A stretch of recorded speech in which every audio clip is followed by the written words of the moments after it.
gravar só para referência, para que vocês possam consultar depois.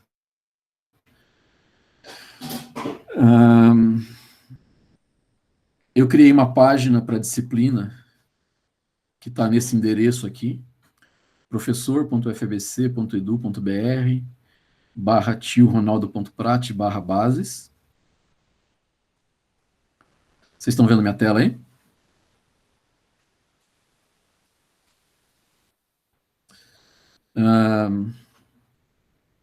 Então, nessa página aqui eu vou colocar alguns avisos para ficar registrado. Então, aqui tem as turmas, né? Vocês são da turma, as duas turmas que eu estou responsável nesse quadrimestre. Se alguém tiver alguma dúvida, quiser entrar em contato para conversar sobre alguma coisa da disciplina, alguma dificuldade, alguma coisa nesse sentido, me manda um e-mail com 3 opções de horário para a gente poder agendar. A gente tem uma monitoria, que são alunos da FBC, que recebem uma bolsa para ajudar vocês aí do curso. Essa monitoria era normalmente presencial, mas agora, como não tem como ser presencial, tem 2 canais virtuais aí para que vocês podem falar com os monitores. Um deles é o Facebook. Então, se vocês entrarem nesse endereço aqui,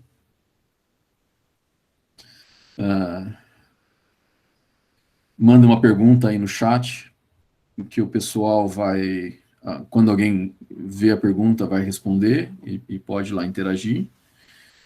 E tem também o Discord, que eu estava tentando logar aqui.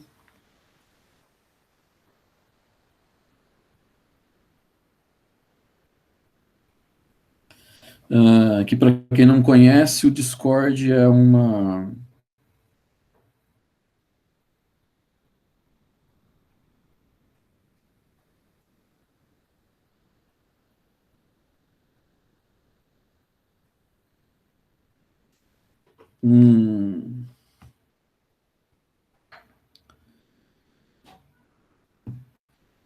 uma plataforma, um aplicativo que surgiu com o pessoal que fazia jogos online para poder conversar, e aí acabou virando um grupo de um aplicativo que você consegue fazer, compartilhar tela, conversar e tudo mais, e aí você consegue criar tópicos, você consegue conversar com outras pessoas, criar grupos de estudo, entrar em salas separadas e por aí vai. Então vocês podem colocar dúvidas referente a algum dos tópicos do curso aqui, que algum pessoal lá vai pegar a tua dúvida e vai tentar te ajudar. Tem o link lá na página para vocês entrarem depois, quem quiser.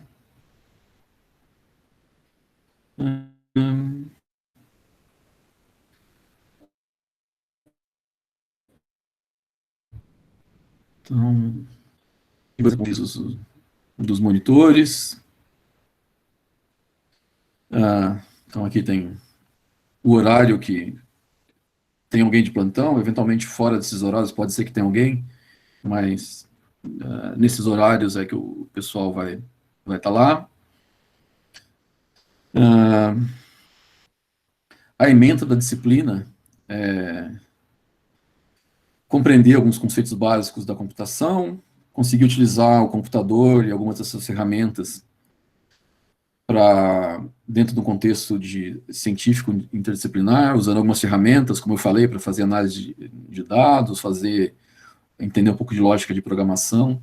Não é uma disciplina que o foco é programação avançada, então a gente vai ver pouco de lógica de programação, mas a gente vai ver mais como uma parte de usar essas ferramentas. Antes a gente usava ferramentas diferentes, planilhas, MATLAB, Scilab, tal, mas nessa migração para online, a gente resolveu unificar, a maioria dos professores resolveu unificar usando Python. Aqui tem um material de apoio, o livro de bases computacionais, uma versão antiga ainda, ele está baseado em outras ferramentas, mas é a parte da teoria por trás é interessante dar uma olhada. E esse daqui, que é um livro que pode te ajudar com Python. Aqui eu vou colocando o cronograma, o aula a aula. Tem alguns outros alguns materiais extras, como o vídeo de apresentação da Cris, algumas outras atividades aqui que a gente vai colocando. E tem o caderno de atividades que a gente vai usar hoje, que daqui a pouco eu vou mostrar para vocês.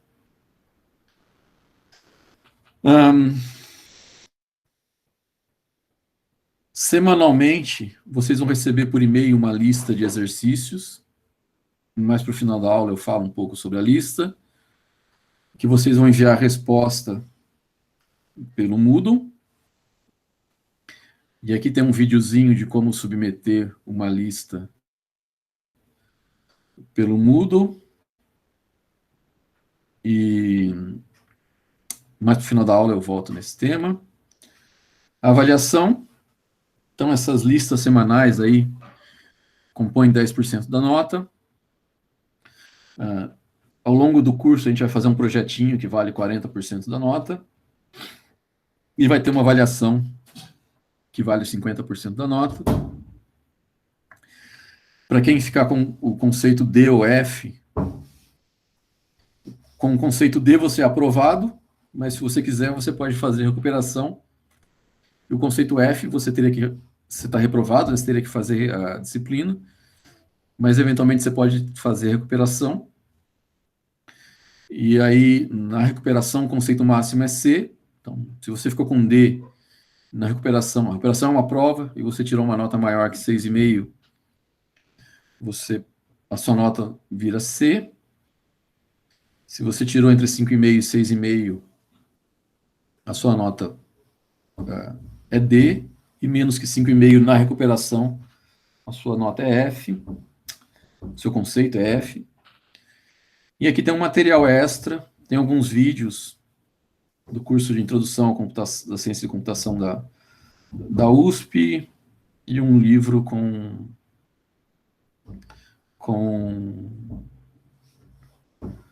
algum material extra.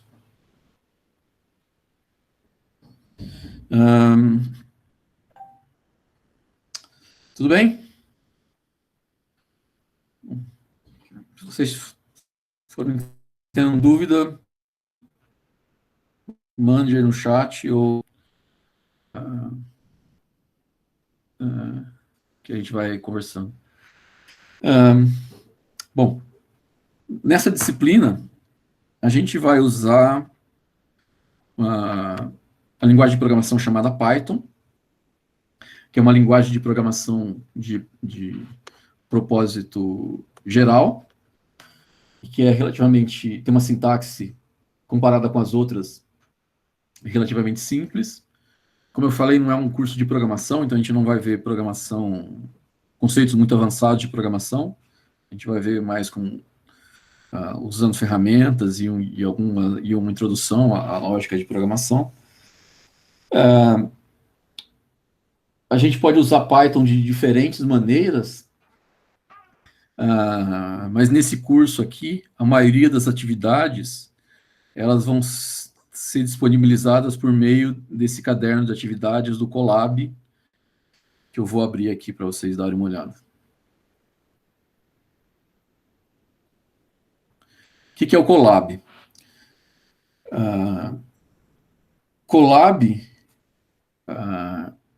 é uma ferramenta baseada no que no Python a gente chama de um notebook, um caderno de notas, que é um documento que é mostrado como uma página web, aqui uma página na internet, em que a gente consegue misturar texto como está aqui, e código. Então, vocês podem, clicando nesse link aqui, vocês, quem quiser acompanhar aí pelo Colab, consegue abrir esse documento aqui, e aí vocês podem salvar uma cópia na conta de vocês aí, e isso aqui pode ser usado tanto de maneira compartilhada, eu posso compartilhar com alguma pessoa aqui, e os dois podem editarem, ou cada um pode criar a sua própria cópia e fazer as alterações que quiser.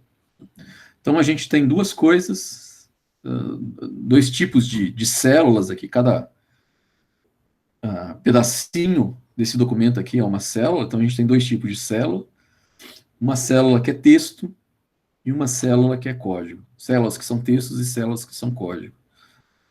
Então, a gente consegue misturar uma descrição, uma explicação, um texto que ajuda a entender o que esse documento se refere, e um pouco de código em Python que a gente consegue executar.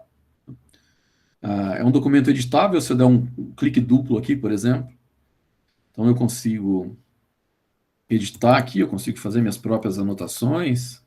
Então, se eu for alterando aqui, ele vai alterando o texto ali.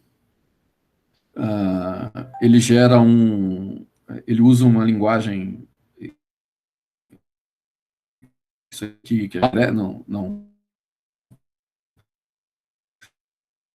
não é o caso, mas esse símbolo aqui, o símbolo de hashtag aqui, o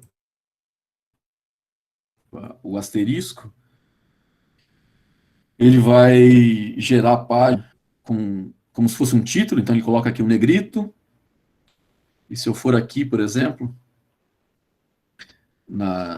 no sumário aqui, né, do documento, na tabela de conteúdos, como eu marquei isso aqui como um título, ele gerou aqui como sendo um título de sessão, então eu posso navegar por esse documento aqui, por meio dessas marcas, e aí a gente pode inserir figuras, links, tabelas, negrito, listas,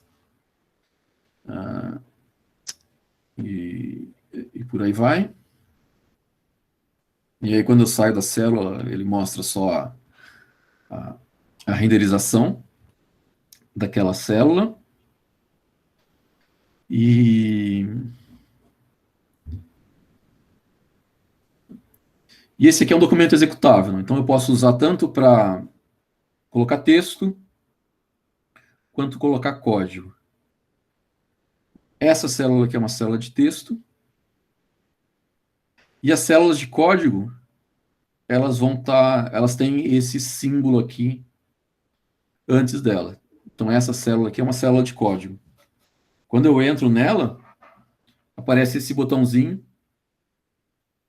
que é o botão de executar. Se eu clico nesse botão,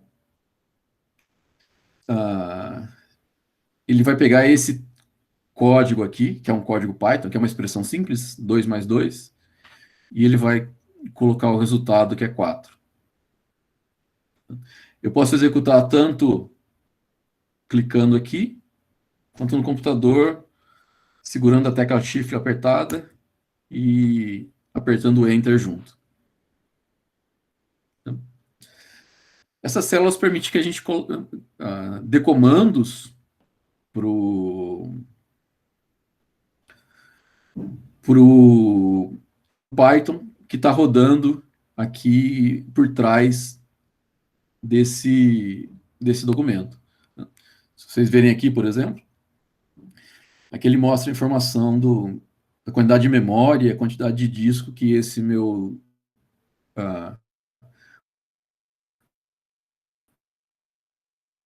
documento, que esse meu está consumindo. Vocês conseguiram entrar aí no... Esse link, ele está na minha página.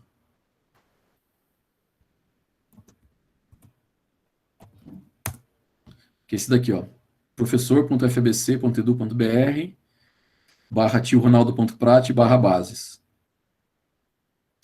O Moodle, aqui nesse curso, a gente vai usar só para os exercícios. Então, a comunicação vai ser feita por aqui, por essa página. No Moodle, a gente fala lá para o final, com relação aos exercícios. Então, isso aqui é uma expressão em Python, que quando a gente dá o Shift Enter ou clica nesse botãozinho aqui, ela é executada.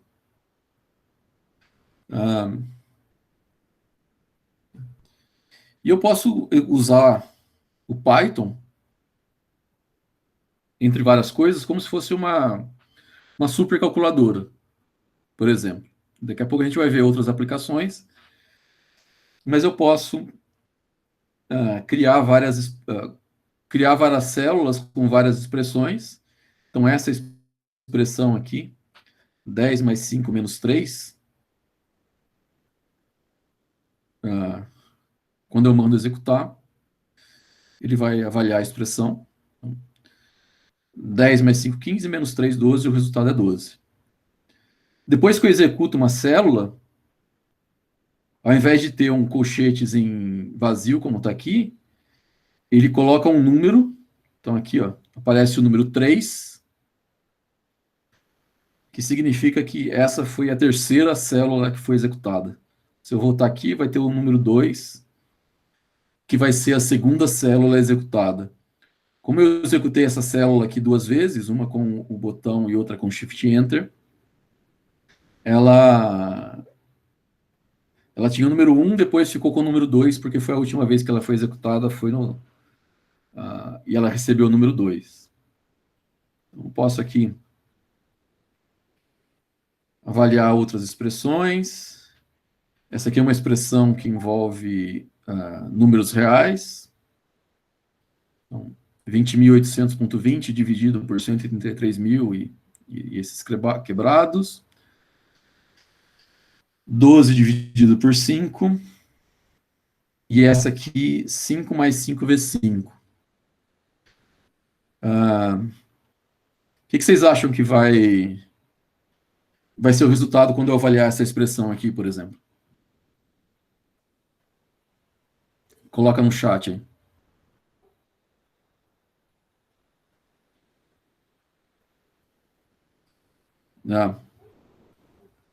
Sim, o resultado vai ser 30, porque tem uma precedência de operadores aqui, né? Então, ele primeiro, a multiplicação tem uma precedência maior, ele vai ser executado antes do que a soma. Então, primeiro ele faz esse aqui, 5 vezes 5, 25, mais 5. Então, por isso que o resultado dá 30. Se eu quiser... Deixa eu executar aqui. Mais para baixo tem uma explicação mais detalhada, mas se eu quiser mudar a ordem de precedência, eu posso usar parênteses, por exemplo. Então, aqui, primeiro, como eu coloquei o parênteses, agora ele vai fazer 5 mais 5, 10, vezes 5, 50. Sem o parênteses, primeiro ele faz a multiplicação e depois a soma.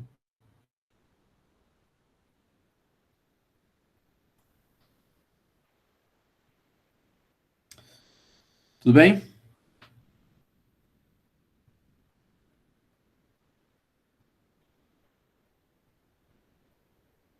Tá, a gente vai falar sobre a biblioteca MAF no final e como que eu faço para, se eu quiser usar o número, imprimir o número menor de casas decimais, mas para o final da aula. Bom? Então, aqui é um exercíciozinho parecido com o que vocês vão ter nas listas. Então, aqui a Alice comprou uma televisão de R$ 3.600 em 12 vezes e eu quero construir uma expressão que representa o valor de cada parcela. Então, uma maneira de fazer isso seria 3.600 dividido por 12. que seria R$ 300 cada parcela.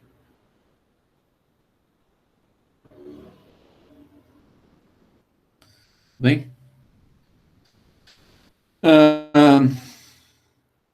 Além dos 4 operadores aqui, mais, menos, vezes e dividido, mais, menos, vezes e dividido, a gente tem também o operador de potenciação. Então, se eu quiser calcular 2 elevado a 4, eu uso 2 asteriscos. 2 asterisco, asterisco 4 é 2 elevado a 4. 3 elevado a 2 é 3 asterisco, asterisco 2. Então, 2 elevado a 4, 3 elevado a 2. Além disso, em Python, a gente tem o operador de divisão inteira. Divisão inteira, quando eu estou dividindo 2 números e dá um número quebrado, eu fico só com a parte inteira da divisão. E em Python, a divisão inteira é com barra, barra. Então, se eu fizer 3 barra, barra 2, significa que eu estou querendo dividir 3 por 2, mas eu quero olhar só a parte inteira da divisão. Então, 3 barra, barra 2, o resultado dá 1, porque 3 dividido por 2 dá 1,5, mas eu vou pegar só a parte inteira, que é 1. 11 barra, barra 3, eu vou pegar a parte inteira da divisão de 11 por 3, que dá 3. Eu dividi 11 por 3, dá 3,666, mas aqui só a parte inteira, que é 3. Um operador que não tem na matemática, que não é muito usado na matemática, mas a gente tem aqui no Python. E um outro operador que tem aqui no Python é o resto da divisão. Então, aqui, na divisão inteira, eu pego só a parte inteira da divisão, né? E no resto da divisão, eu vou dividir o resultado e eu vou pegar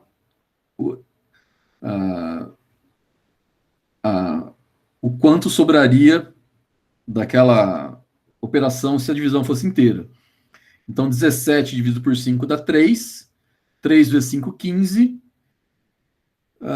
Que é diferente de 17. Então, 17 menos 15 dá 2. O resto da divisão inteira, 17 por 5, é 2. Então, se eu fizer 17 por 105 em Python, o resultado dá 2.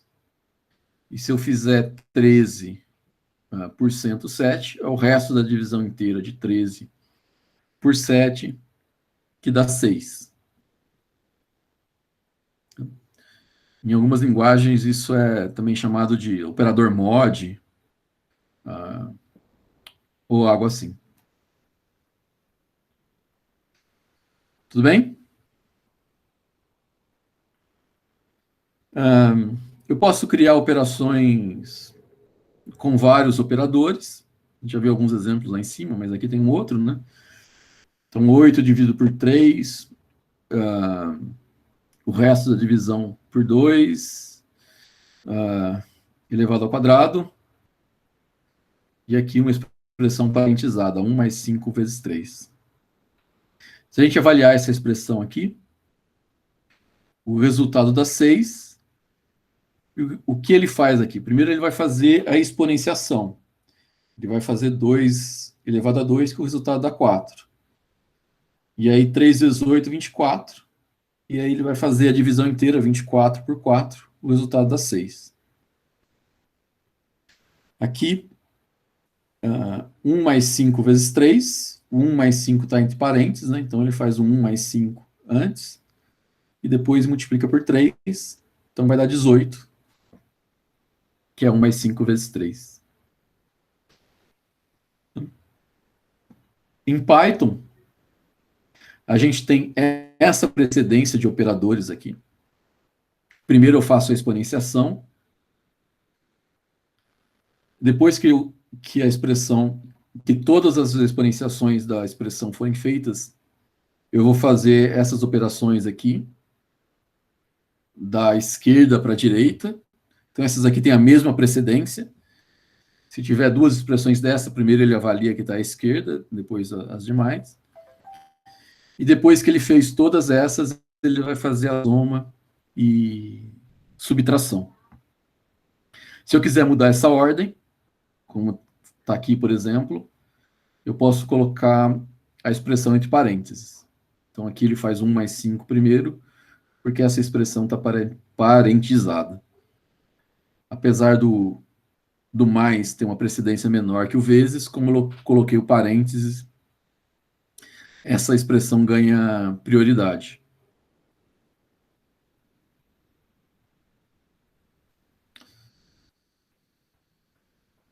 Ups. Deixa eu voltar aqui a janela. Tudo bem?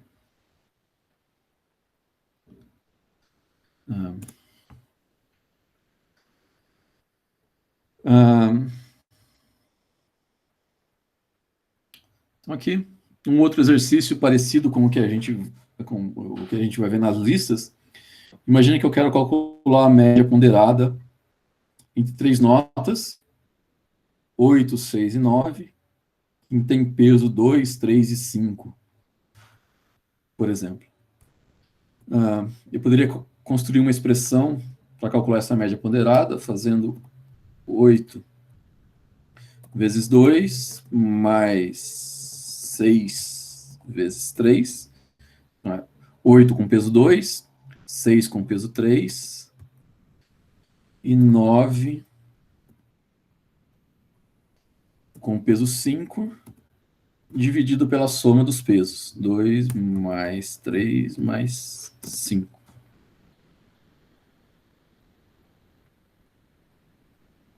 Então, a média ponderada aqui, de acordo com esses pesos, dá 7,9.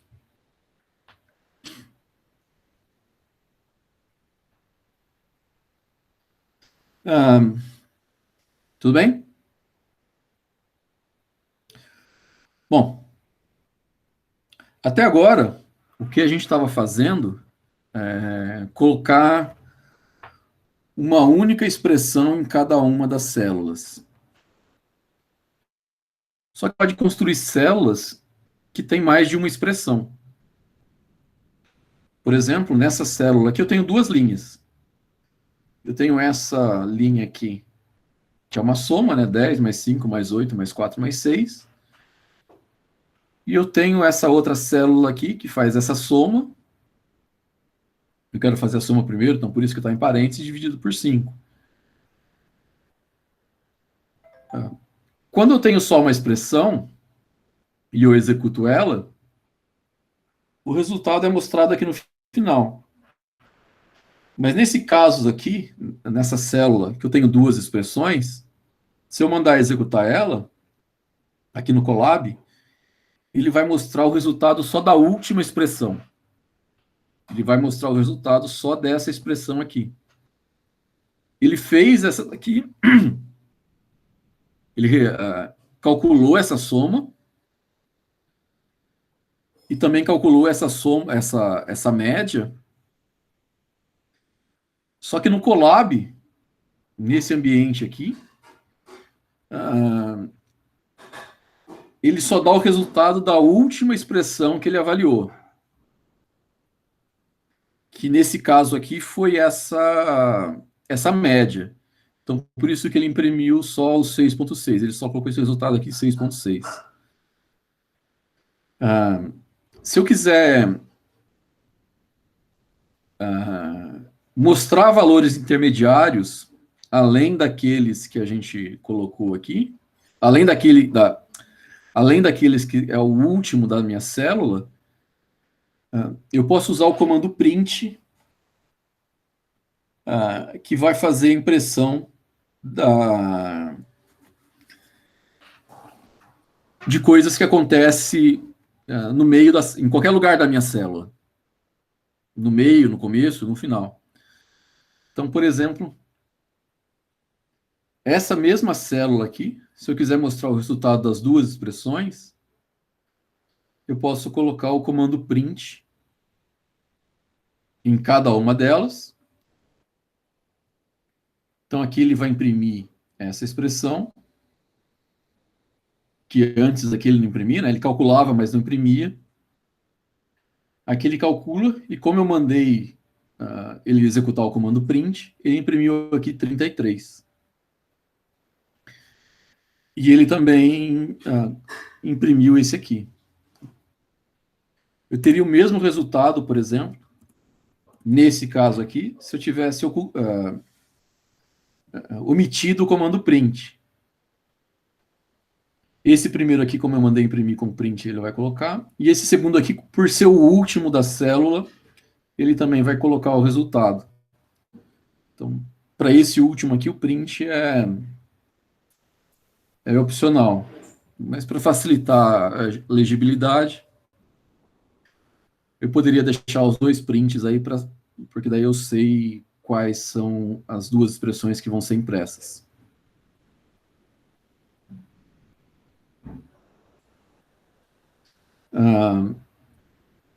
E além de imprimir o resultado da expressão, eu posso imprimir também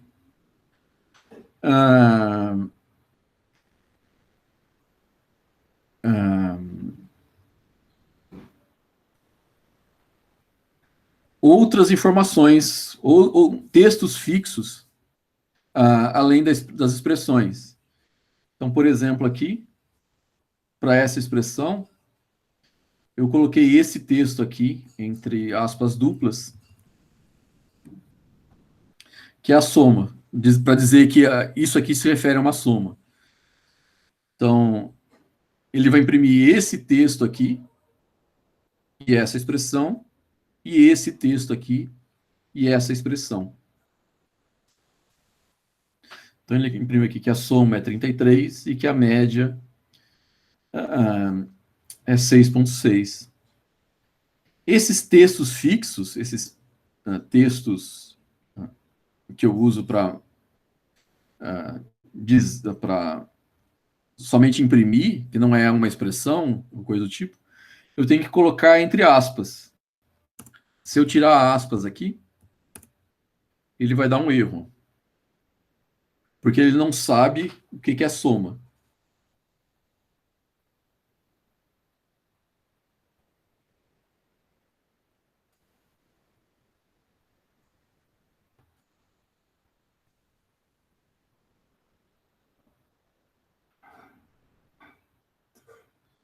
Fechei aqui.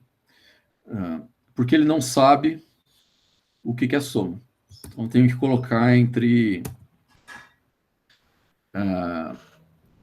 aspas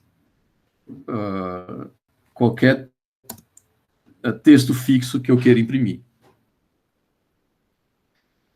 E pode ser tanto aspas simples como aspas duplas. Então, aqui eu estou usando aspas duplas, mas se eu usar aspas simples, eu tenho o mesmo resultado. Tudo bem?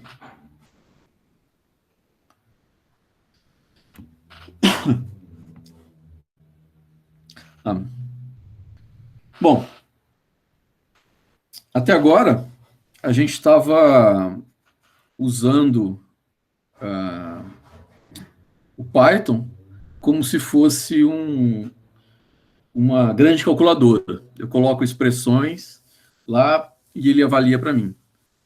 Só que, além de usar para avaliar expressões, a gente pode também usar o Python para armazenar informação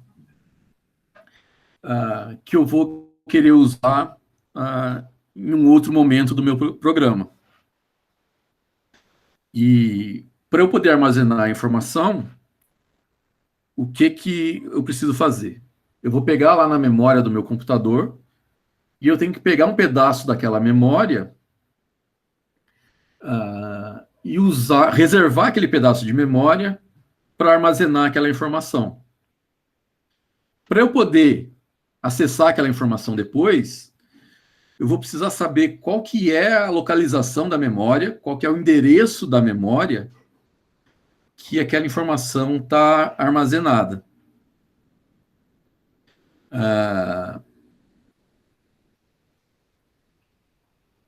Do mesmo jeito que se eu quiser saber, por exemplo, o endereço aonde que a UFABC está localizada na Avenida dos Estados, eu preciso lá saber o endereço, Avenida dos Estados, e o número 5001, que é o endereço da UFABC, para eu poder encontrar dentro da Avenida dos Estados, aonde que a UFABC está localizada.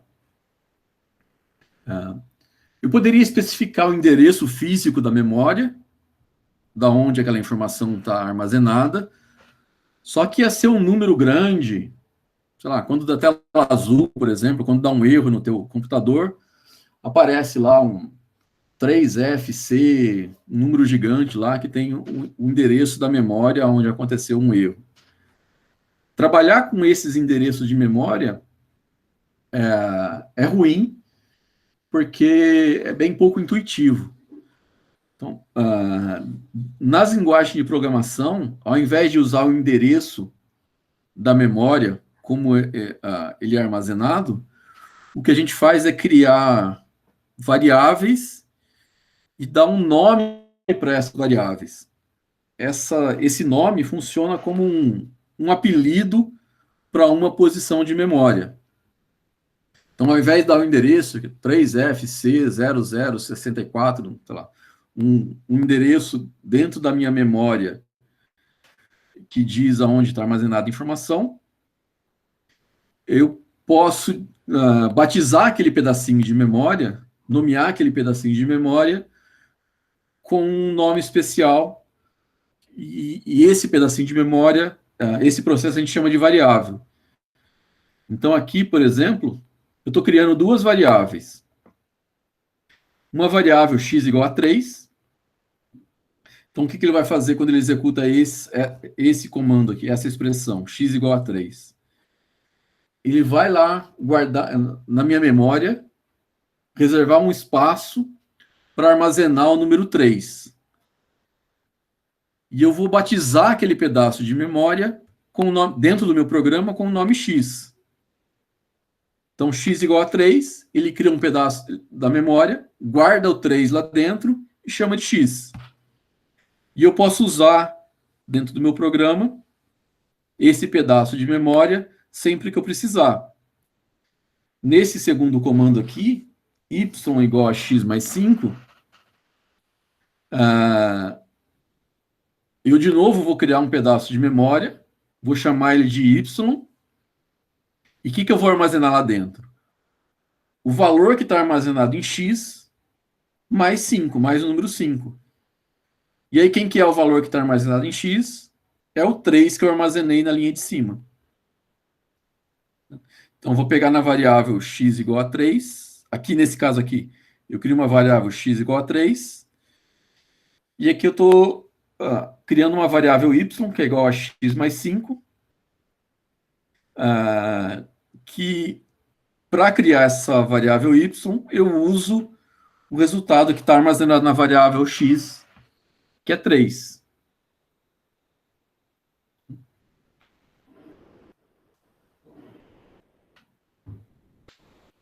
Veja que se eu executar esse comando aqui,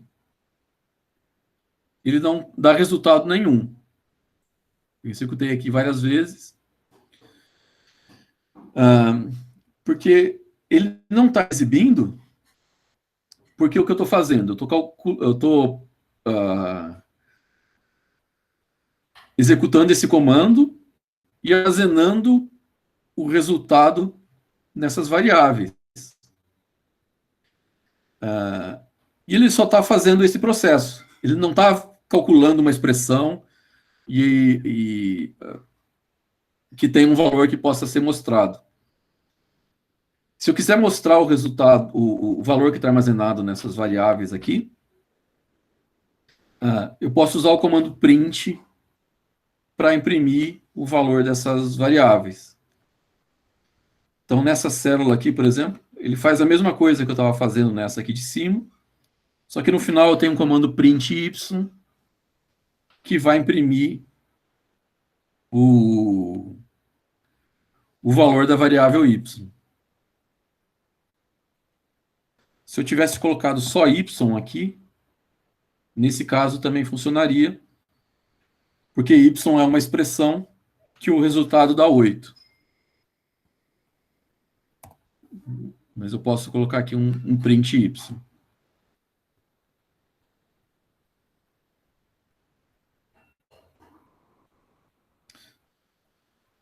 Tudo bem? E aqui eu estou fazendo um print que mostra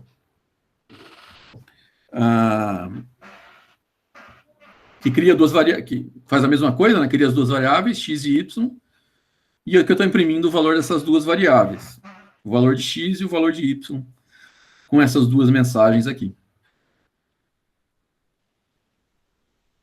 Certo?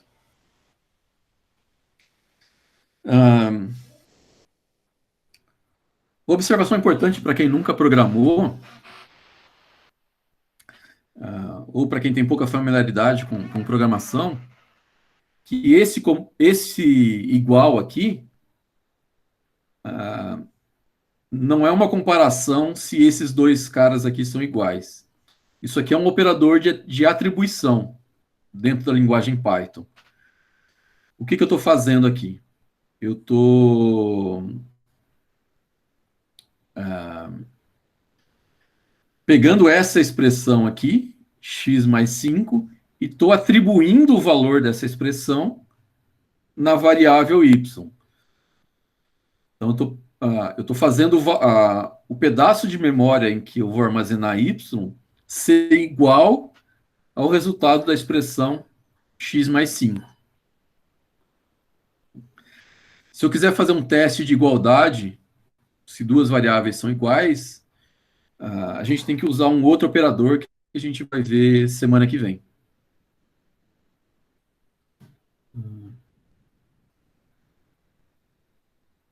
Ele escondeu as células.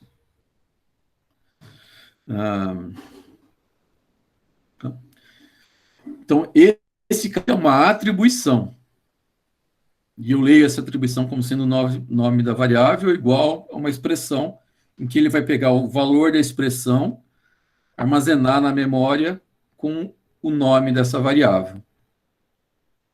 Tá? Não é uma comparação. Então, isso aqui é uma coisa importante de ter em mente, que é um erro que, quando a gente começa a programar, às vezes a gente comete, de misturar essas duas coisas. Com relação a nome de variáveis em Python. Em Python, a gente pode construir nomes de variáveis de diferentes maneiras, mas, em geral, a principal restrição é que o nome da variável não pode começar com um número. Então, A2 é um nome de variável válida, porque ele começa com uma letra. Mas 2A não é um nome de variável válido, porque ele começa com um número. Certo? Então, A2 é um nome válido e 2A não é um nome válido. Em Python, maiúsculo e minúsculo são diferentes. Então, aqui, por exemplo, eu tenho a variável C maiúsculo, que eu estou atribuindo o valor 0, e C minúsculo, que eu estou atribuindo o valor 1. E elas são diferentes. Então, o C0 aqui, o C maiúsculo vale 0, o C minúsculo vale 1.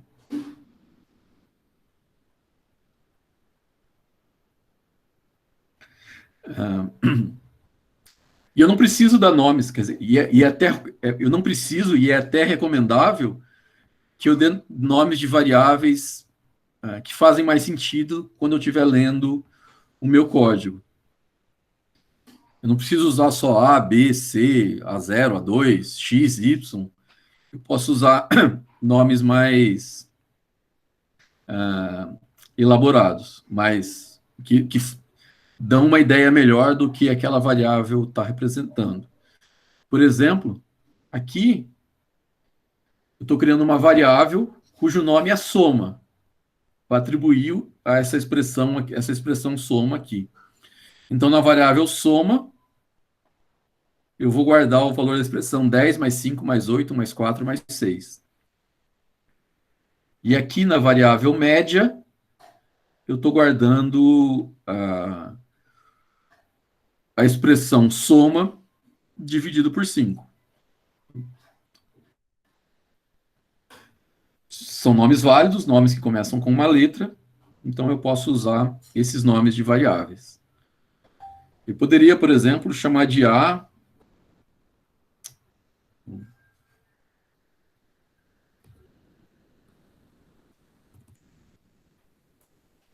e de B, por exemplo.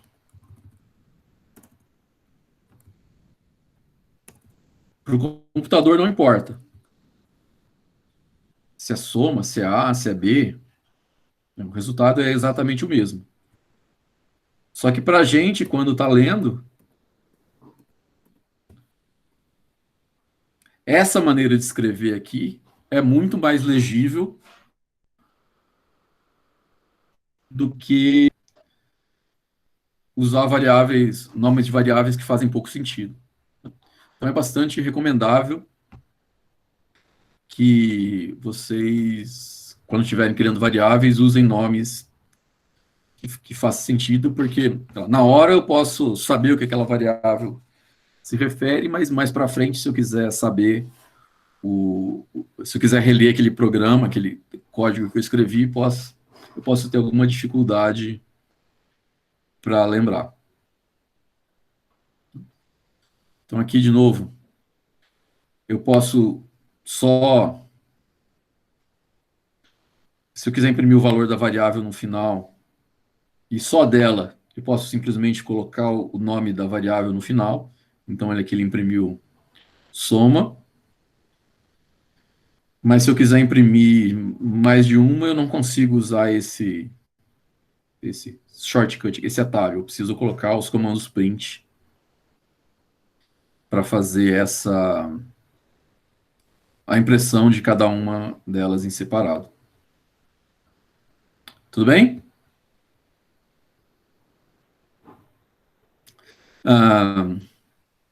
Então a gente já viu aqui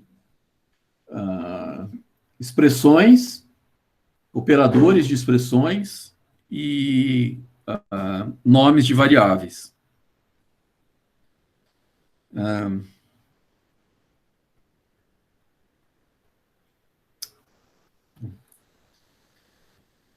Tem um outro exercíciozinho aqui, que é parecido com um exercício que teria nas listas. Então, aqui eu tenho um problema que eu quero converter uma temperatura de graus Celsius para graus Fahrenheit. Celsius é a temperatura como a gente usa aqui, no Brasil, América Latina, a maioria dos países da Europa, e Fahrenheit é a escala que é usada em países de língua inglesa, geralmente. Estados Unidos, Inglaterra e alguns outros. E eu posso converter de Celsius para Fahrenheit, pegando a temperatura em Celsius, multiplicando por 9/5 e somando 32. Então, se eu quiser fazer um programinha que converta uma temperatura 65 graus Celsius para Fahrenheit, eu poderia criar aqui uma expressãozinha que eu vou armazenar em F, poderia ser qualquer nome, mas eu estou usando F aqui, para armazenar a minha temperatura em Fahrenheit, como sendo a minha temperatura em graus Celsius, vezes 9/5 mais 32. E aí eu posso imprimir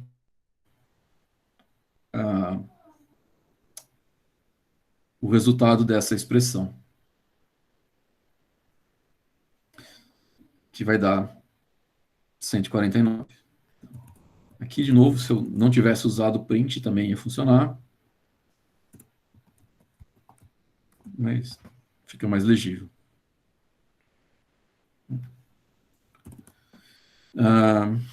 Aqui eu posso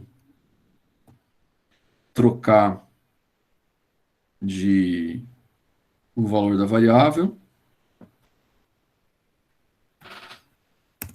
E se eu quiser pedir para o usuário digitar, eu posso usar o comando input. Se eu colocar aqui input, ele abre essa linha aqui, que pede para eu digitar um valor.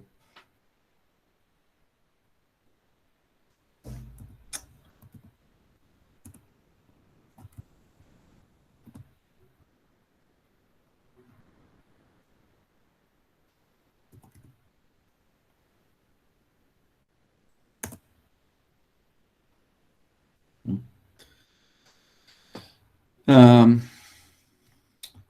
por que ele deu erro aqui quando eu coloquei só o valor de input? Quando eu coloco só o valor de input e digito um número aqui, ele entende que esse número é o caractere 6 e 5. É uma string, é uma cadeia de caracteres formada pelo 6 e pelo 5. E aqui ele está misturando ele não consegue fazer a conta, ele não consegue fazer a conversão automática de caractere para número. Quando eu coloquei o float aqui, o que ele vai fazer? Ele vai fazer a conversão do caractere 6 e 5 que eu digitar para um valor numérico e depois ele vai fazer a conta. E eu posso colocar uma mensagem aqui, se eu quiser. Digite uma temperatura em Celsius.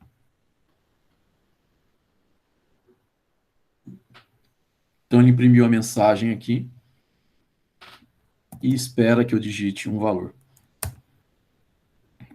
E o resultado dá 149. Aqui tem um vídeo que explica o comando input com um pouco mais de detalhes. Tudo bem?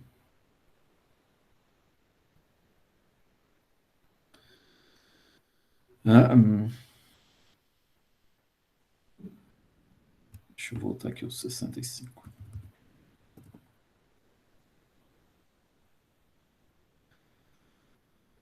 Bom, o Python ele tem um conjunto de comandos que fazem parte da linguagem padrão. A gente já viu alguns aqui, o print, o input, os operadores, mais, menos vezes, dividida, exponenciação, divisão inteira, resto da divisão. Mas uma outra coisa que tem no Python são bibliotecas que estendem o conjunto de funções padrão da biblioteca para coisas específicas. Por que não está tudo já incluído no Python? Porque, primeiro, o Python padrão ia ficar muito grande, ia ter muitos comandos, muitas informações que a gente precisaria saber, sendo que, dependendo da aplicação, eu posso ou não usar um certo conjunto de funções. Então, no padrão, tem um conjunto mínimo de funções que é útil em vários programas, e tem várias bibliotecas que eu posso usar que estendem esse conjunto padrão. E uma delas que a gente vai usar com uma certa frequência é a biblioteca MAF. O que é a biblioteca MAF? É uma biblioteca que tem funções e constantes matemáticas lá dentro.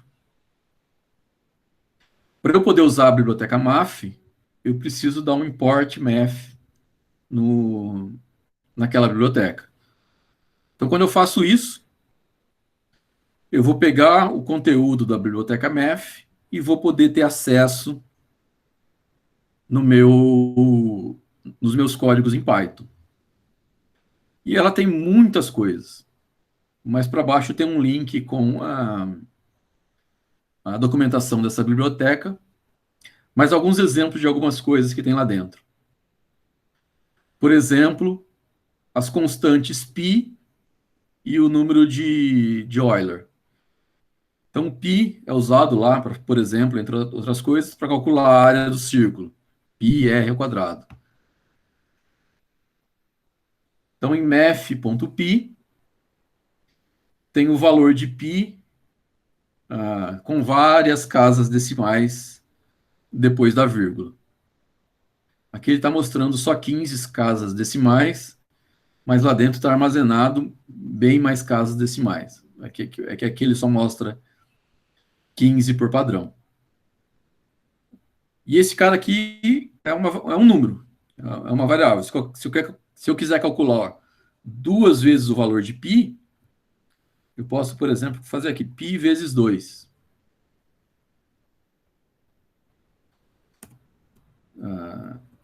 Se eu quiser calcular 0,5 π, 0,5. Posso multiplicar por 0,5. Π elevado ao quadrado.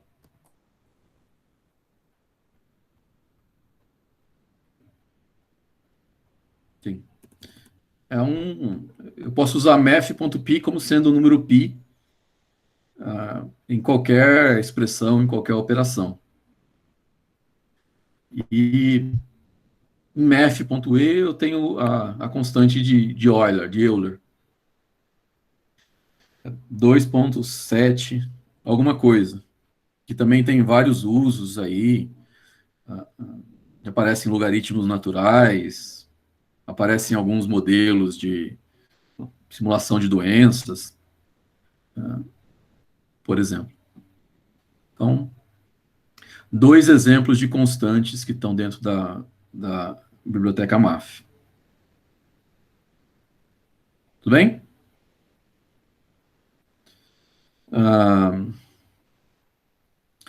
Além dessas constantes, tem várias bibliotecas. Se eu quiser calcular, por exemplo, raiz de 2, eu posso usar math.sqrt. sqrt é do inglês, né? Square root. SQ de square, RT de root. Então, math.sqrt2 é raiz quadrada de 2. Math.sqrt de 4, raiz quadrada de 4, que é 2. Se eu quiser calcular o 3 fatorial, 3 fatorial é 3 vezes 2 vezes 1, tem a biblioteca, tem a função fatorial dentro de math.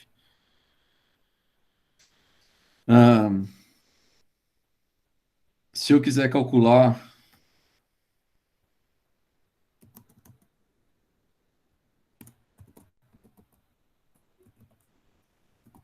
o cosseno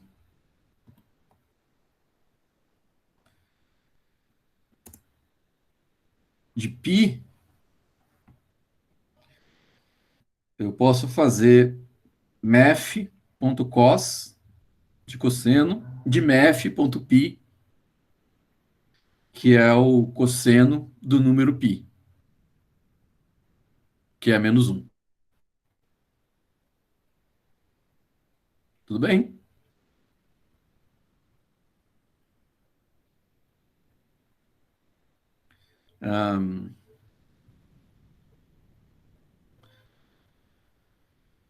Aqui é um outro exercício aqui, parecido com o que tem nas listas. Se eu quiser calcular o fatorial de 10. O fatorial de 10 é 10 vezes 9 vezes 8 vezes 7. Do mesmo jeito que lá em cima eu fiz o fatorial de 3, eu posso calcular o fatorial de 10. que dá 3.628.800.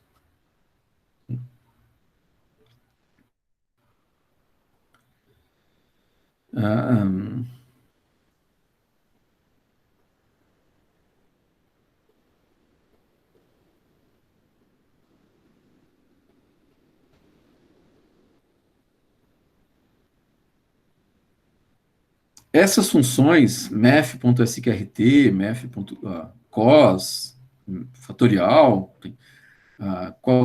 quaisquer funções da biblioteca math, eu posso usar para números, para constantes, ou inclusive para expressões.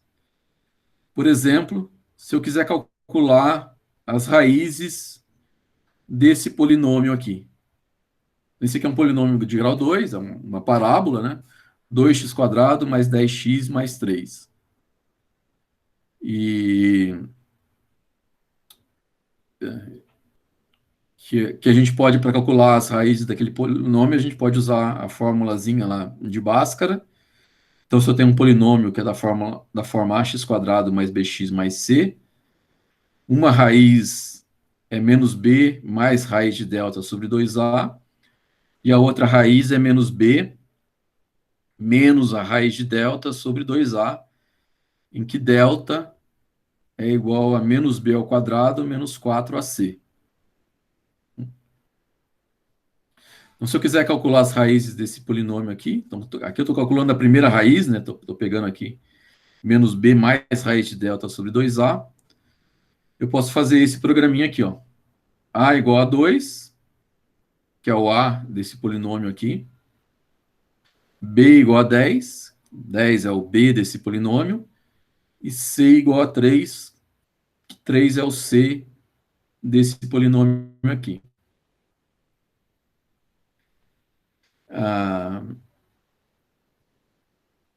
Nessa variável, eu vou usar para calcular o valor de delta. Então, delta é menos b ao quadrado, delta é b ao quadrado menos 4ac, como está nessa variável aqui. E nessa outra variável, eu vou armazenar o resultado da primeira raiz desse polinômio, que é menos b mais math.sqrt, raiz quadrada de um número, que está armazenado dentro dessa variável delta, dividido sobre 2a. Então, esse daqui é a minha expressão. Eventualmente, eu poderia ter, ao invés de ter guardado essa expressão dentro da variável delta, eu poderia passar a expressão inteira aqui para math.sqrt.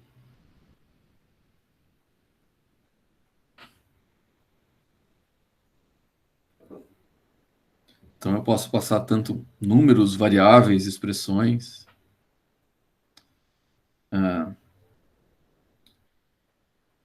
E por aí vai. Então, se eu quiser calcular a segunda raiz, eu poderia usar um programa parecido com aquele, só que ao invés de ser mais a raiz de delta, é menos a raiz de delta.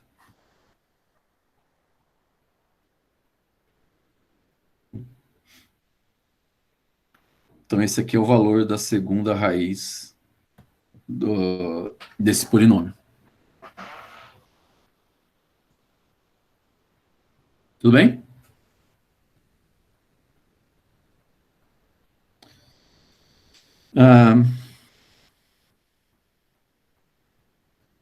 Tem algumas funções da biblioteca MAF que usam mais de uma entrada. Por exemplo, essa função aqui, GCD, greatest common divisor, que em português é o máximo divisor comum. Máximo divisor comum eu uso quando eu quero, por exemplo, fazer a soma de duas frações. Tenho duas frações que o denominador é diferente. Eu preciso primeiro calcular o máximo divisor comum entre os dois denominadores para fazer a soma das duas funções. Ou para calcular um mínimo múltiplo comum, que é um exemplo que a gente vai ver mais para baixo. Então, lá na biblioteca MAF, tem o math.gcd, que é o Greatest Common Divisor, que é o máximo divisor comum entre essas duas variáveis. Então, aqui eu estou calculando o máximo divisor comum entre 35 e 28. Então, o máximo divisor comum entre 35 e 28 é o 7.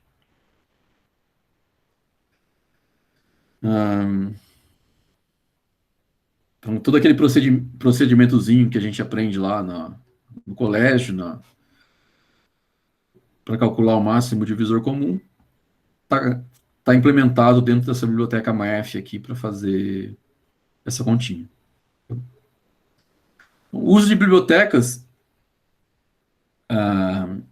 mostra alguns conceitos importantes, que é o primeiro é a modularização, que é como que a gente divide um problema grande em problemas menores e organiza isso em módulos independentes.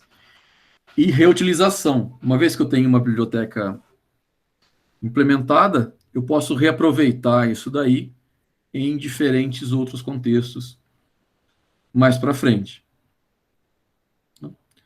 E eu posso usar isso também para estender, para criar outras funcionalidades que não estão implementadas. Por exemplo, em Python,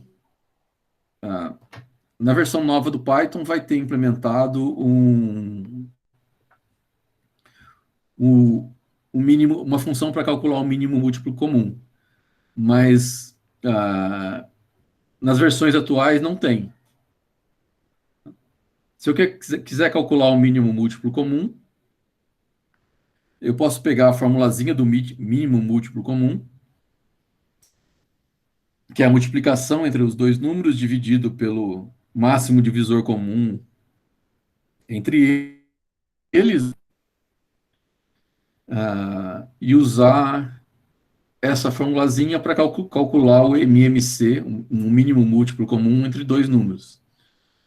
Então, aqui, meu x é 35, meu y é 28. Se eu quiser calcular o mínimo múltiplo comum entre esses dois números aqui, como não tem lá na biblioteca Math um método que faz isso, eu posso usar a formulazinha, que é x vezes y, dividido pelo MDC, que em Python é o math.gcd, entre esses dois números, que o resultado dá 140.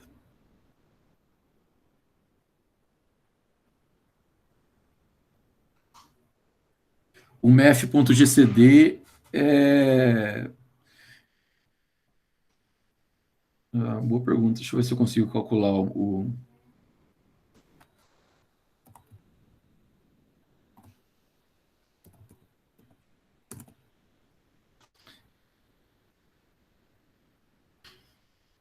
Não, eu não posso calcular, eu só consigo calcular o,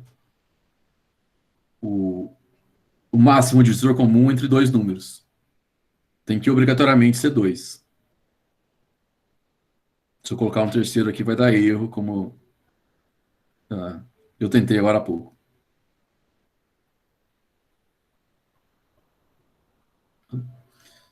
Então, aqui é um exemplo de usar a biblioteca Math para calcular o MMC, o mínimo múltiplo comum entre dois números. E nesse link aqui tem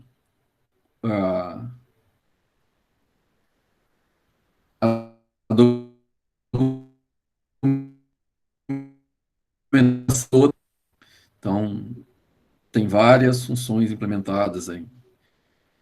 Piso, teto, módulo, soma,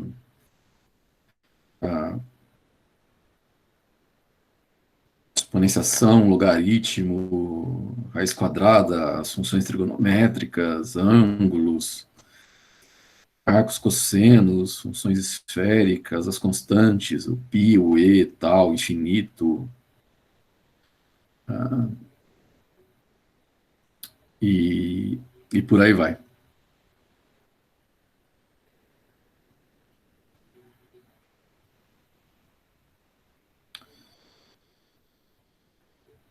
Tudo bem?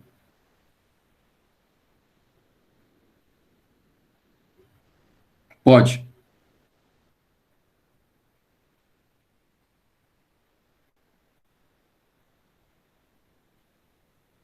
O Felipe está perguntando aqui se ao invés de usar o SQRT, ele poderia usar elevado a meio. Você poderia colocar também assim.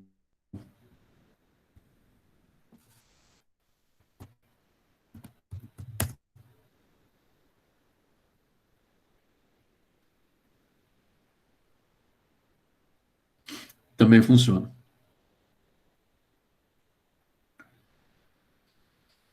Ah,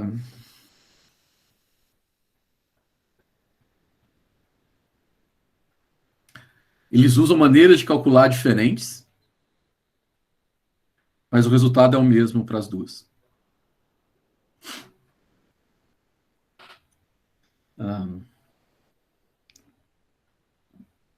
bom, a gente já viu lá um pouco sobre o comando print lá em cima. Então vamos ver mais algumas coisinhas a mais sobre o comando print. Então o print ele pode ser usado para imprimir o valor de uma variável, né? 1, 2, 3. Eu posso imprimir uma mensagem de texto, como está aqui. Olá, como vai? Ah, sendo que, lembrando que as mensagens de texto elas têm que estar em aspas simples ou em aspas duplas. Se tirar as aspas, vai dar erro. Eu posso combinar as duas coisas. Então, olá, como vai? Seguido de 1, 2, 3. Eu posso ter mais de duas coisas, mais de duas mensagens. Então, aqui tem olá, como vai?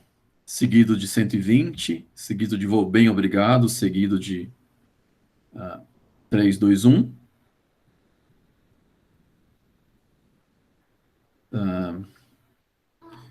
E essas coisas que eu quero imprimir têm que estar separadas entre vírgulas. E aqui ele vai imprimir todo mundo na mesma linha. Se eu quebrar esse cara aqui em dois comandos print separado, ele vai imprimir em linhas diferentes.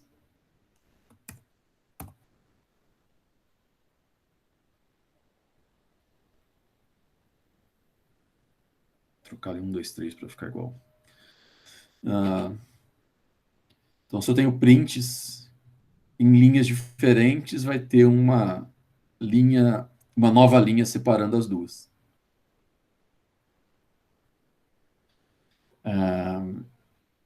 Eu posso imprimir o valor de variáveis. Então, aqui eu estou criando a variável C, que é igual a 120, e estou imprimindo o valor dela aqui. E eu posso, inclusive, imprimir expressões ao invés de ou um número ou uma variável. Então, aqui eu tenho essa expressão aqui, C mais C vezes 31 dividido por 2, onde que a variável C está definida ali em cima.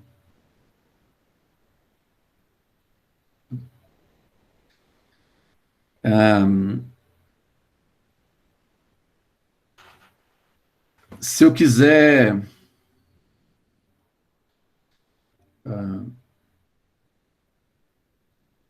formatar o, os valores que eu vou imprimir em em Python, por exemplo, se eu quiser imprimir o valor de π com um número diferente de casas, eu posso escrever um código coringa aqui na minha expressão, que vai ser usado para dizer para o Python como que eu tenho que formatar aquela expressão. Então, esse carinha aqui, ó, %.2f, o que que ele quer dizer? O porcento indica, é um placeholder, é um cara que indica que nessa posição aqui eu vou imprimir o valor de uma variável.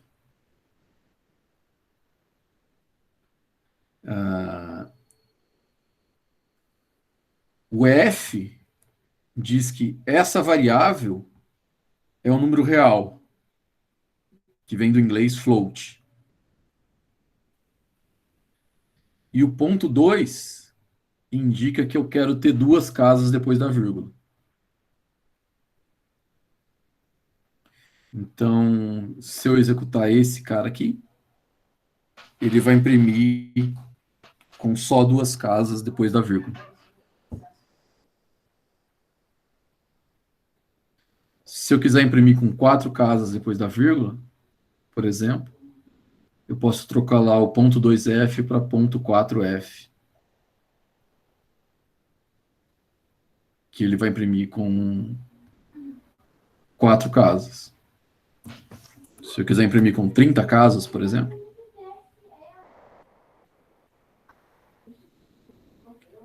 eu coloco ponto 30f.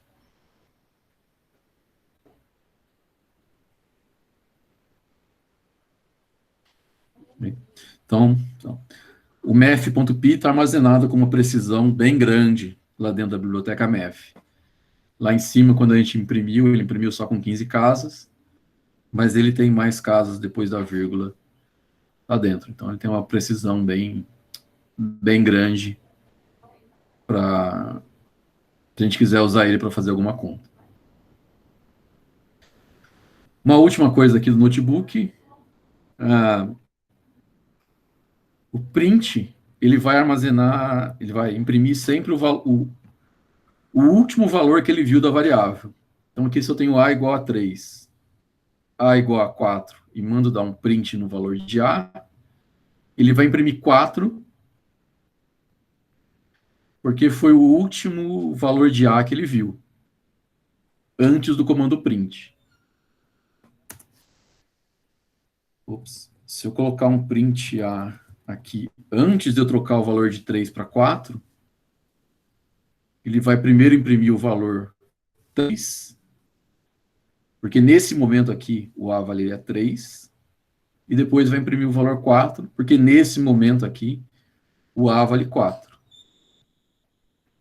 Se eu tirar esse último print aqui, ele vai imprimir só o valor 3,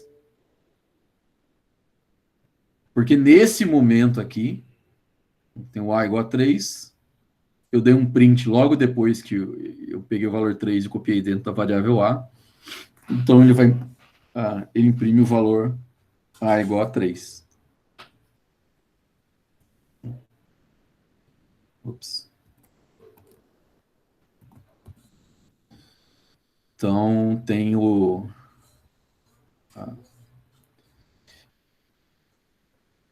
comando print, ele sempre vai imprimir o valor atual que está armazenado dentro da variável. Tudo bem? Dúvidas, perguntas? Então, esse aqui é um documento editável, né? Vocês podem ir aí e salvar uma cópia no Drive, que fica armazenado no Drive de vocês, no Google Drive de vocês, e aí se vocês quiserem editar, fazer testes, comentar, vocês podem fazer isso quando quiserem. Uma coisa interessante do Colab é que a gente não precisa instalar nada. Ele é executado na nuvem, né? Então, simplesmente eu abri aqui o browser e comecei a executar. Então, ele está executando lá na nuvem, lá no servidor do Google.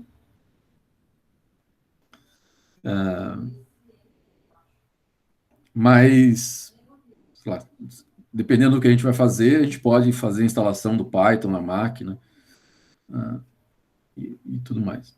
A gente optou por usar o Colab, porque como é um quadrimestre remoto, às vezes pode dar um problema na instalação, nem todo mundo tem o computador disponível para poder instalar, coisa do tipo. A última coisa que eu queria falar é sobre a submissão dos exercícios. Então, vocês vão receber por e-mail entre hoje e amanhã, no e-mail da UFABC, no e-mail institucional, um documento parecido com esse aqui, um arquivo parecido com esse aqui, que tem algumas questões, são parecidas com aquelas que a gente viu aqui na aula. E para poder, que vai ser enviado por esse endereço aqui, webmctest@ufabc.edu.br.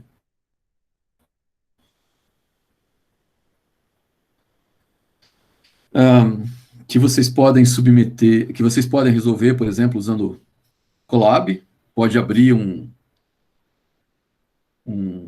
notebook novo aqui para resolver e tal.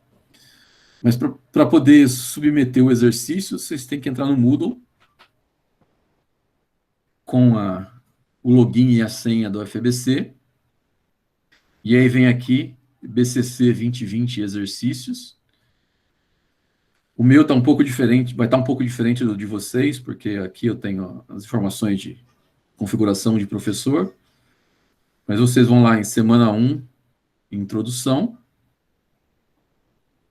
Envio da lista 1, introdução.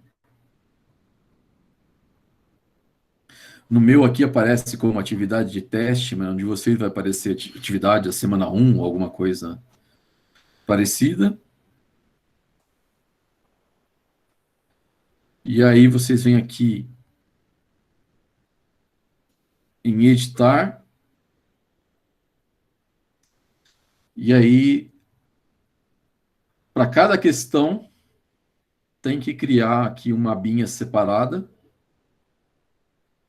Aqui embaixo, nesse vídeo aqui do Ed, tem uma descrição de como é que faz para criar essas abinhas.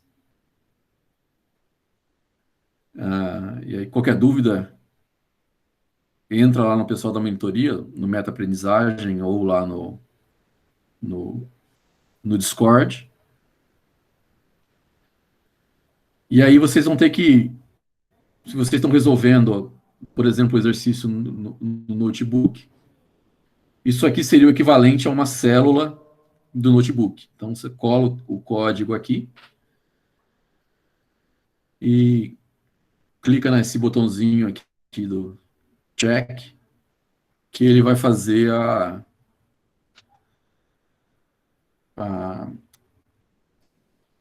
avaliação do código que você submeteu de maneira automática. Então, eu acertei aqui o exercício e ele deu 100% da pontuação. Se eu colocar um valor errado aqui, dividir por 5, salvar e mandar executar.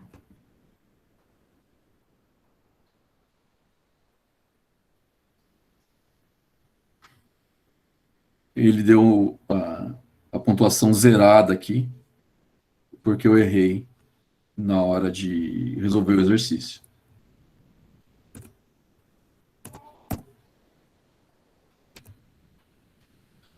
Porque o exercício pedia para dividir por 6.